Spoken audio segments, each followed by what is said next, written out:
আপনি হয়তো জানেন ময়ূরের যে বর্ণময় দীর্ঘ পালক আর বিখ্যাত নৃত্য তা কিন্তু কেবল পুরুষ ময়ূরের। স্ত্রী ময়ূর অনেকটা মুরগির মতো একেবারে সাদামাটা। ময়ূর যখন পেখম মেলে মনে হয় আকাশ খুলে গিয়েছে। প্রতিটি পালকে যেন ঝলমলে চোখের মতো রহস্য। দূর থেকে তাকালে মনে হয় শত শত চোখ তাকিয়ে আছে পৃথিবীর দিকে। এইভাবে তারা সঙ্গিনীকে আকৃষ্ট করে। তবে সেই পেখমে কোনো রঙের রঞ্জকই নেই। সব রং আলো আর প্রতিফলনের খেলা। প্রকৃতি যেন আলো দিয়ে এঁকেছে এক জীবন্ত শিল্পকর্ম। দেখতে ভারী হলেও এরা কিন্তু এক গাছ থেকে অন্য গাছে উড়ে যেতে পারে।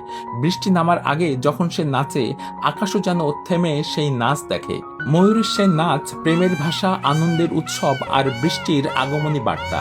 বাইবেল বলে রাজা সলেমন দূরদেশ থেকে ময়ূর আনতেন রাজপ্রাসাদ সাজাতে, কারণ সে ছিল গৌরব, সৌন্দর্য আর রাজকীয়তার প্রতীক।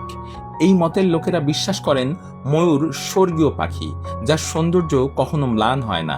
দর্শক, ময়ূর বিষয়ে আপনার ধারণা কি?